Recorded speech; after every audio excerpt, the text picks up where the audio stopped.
Okay, so what we have just witnessed is the second to last episode ever of Game of Thrones. It is a very tragic episode, and it sets up for a very mysterious finale in a way of what's going to actually happen. Now, watching this episode, I had a lot of feelings about it, very mixed feelings, like I've had about this whole season.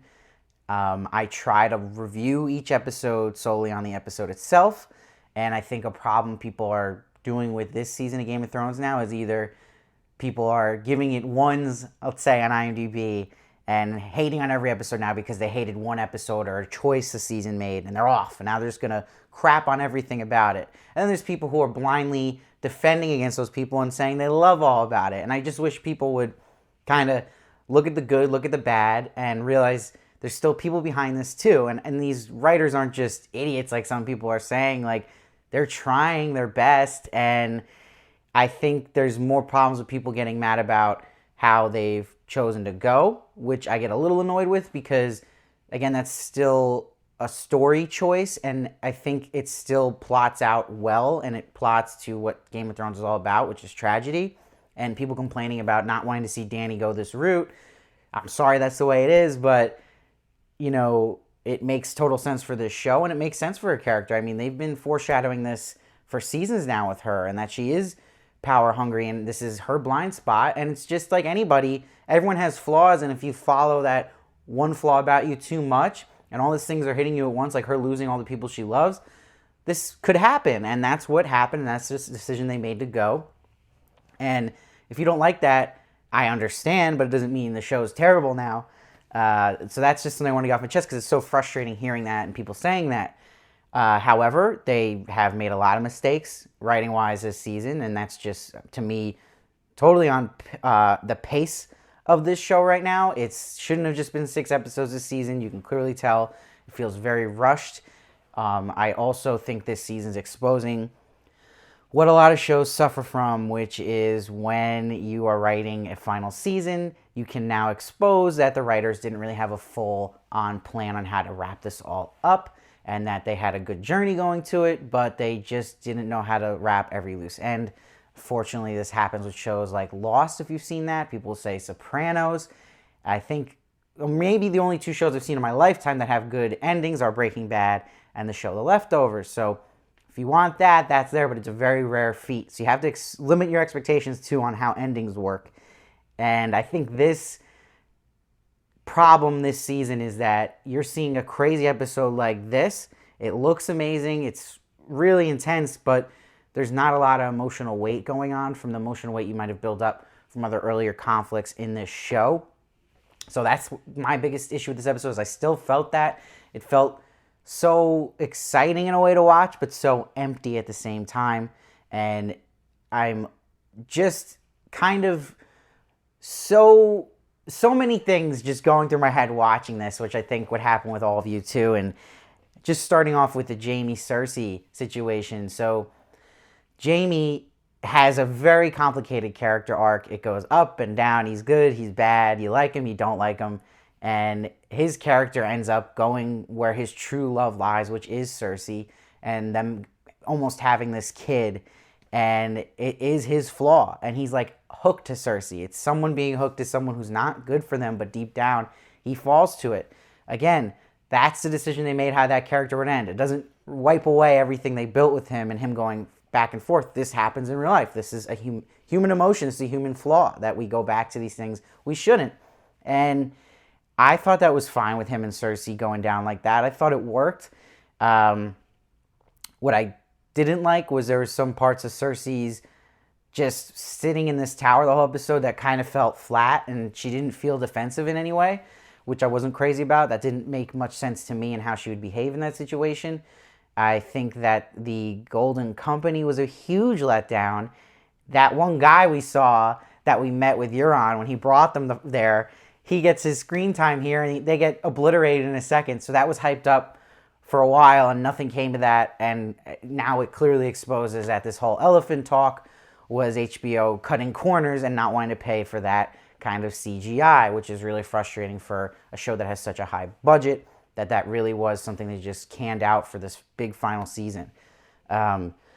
that is something that is clearly so disappointing about this season, and just not feeling like they're putting 100%, and that obviously goes back to the Starbucks Cup as well.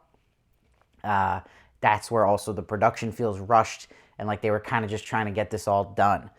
Now, having Varys execute at the beginning, I thought was great.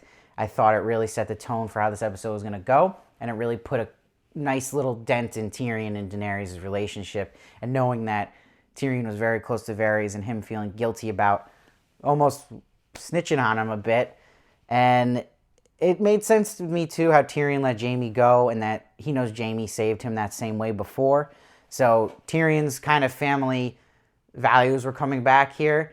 And when you have characters like Dany and Jaime who turn for the bad and go back to a bad way of themselves, you can also get the flip side, where I really like what they do with Arya here, where Arya was starting to become more human and more the old Arya when she was younger, before all this bad stuff happened to her. I mean, she was seeing what true violence can do, and seeing how the Hound and her had this great closing scene, and the Hound telling her, you don't want to become like me, live a life of vengeance. I thought that was such a great wrap-up between those two.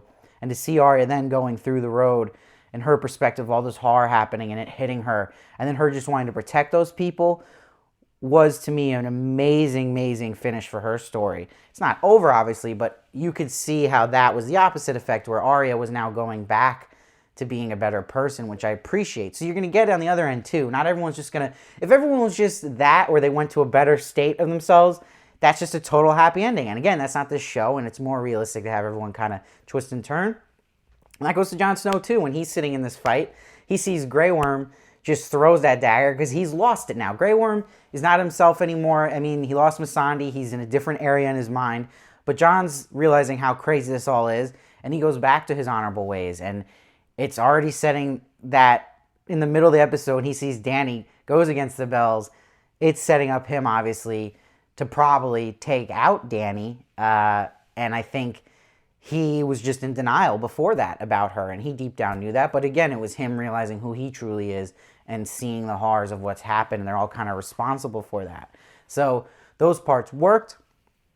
I got to throw a shout out to my favorite part of the episode was I liked the Mountain versus the Hound, the Clegane Bowl everyone's been hyping up. That was great.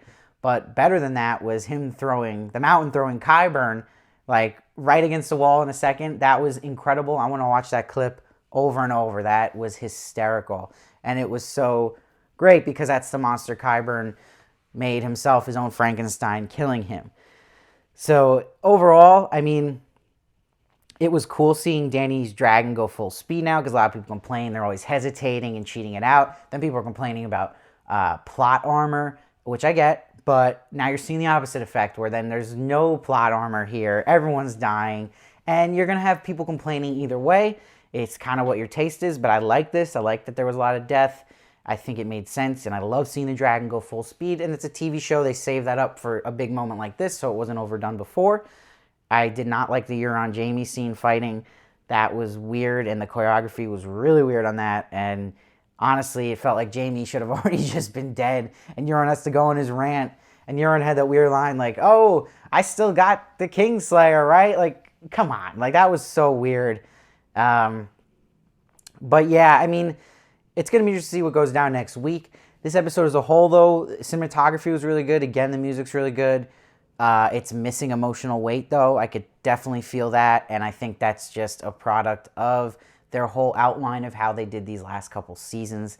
They definitely needed another season, or at least make this a 10-episode season and push Dany's arc about her getting mad a little earlier on. It was already foreshadowed for a while, but really amping it up a bit so it's not all stuffed in here, and I think that's what people are rightfully upset about. So it's a lot to take in. I might think completely different about this episode in 2 days. It's kind of been like that this season, but I just hope that people can look at them as episodes and what you're watching and understand your own biases and how much you're expecting of a show and how endings and shows can be disappointing. But if you can actually find ways to enjoy it, there's a lot there that you might be missing. So for me, I'm going to give this episode an 8.7. I wish it being the second to last episode ever of the show to be higher, but I mean, it is what it is. It wasn't amazing, but it was very strong still to me, and I think we'll hopefully get a really good finale. And again, I like that they went the tragic route. I think that makes sense for this show. I think it would have been so boring if, again, we just saw Dany, Jon happily ever after, and Tyrion, like that theory where they're all on dragons. Come on. That's not Game of Thrones. And if people are complaining they're mad about all this death and we're losing these people you build up for, I mean, they built up the Starks for 3 seasons and then killed them all in one episode. I felt weird about that at the time, but then I got used to it and I was okay, this show's different. That is what they do, and that's what I expect them to finish that way. So I don't understand when those same people are complaining, but I mean, this is just one of those arguments you keep getting in and it will never end. But that's my score for it. I love to hear your guys' thoughts on it. Let me know. Please subscribe so you don't miss my review of the finale of the show. And please make sure to check out an interview I did with Craig Ferguson on my channel recently. And please follow me at SteveVarley1 on Twitter and Instagram for more of me. And I'll see you next time.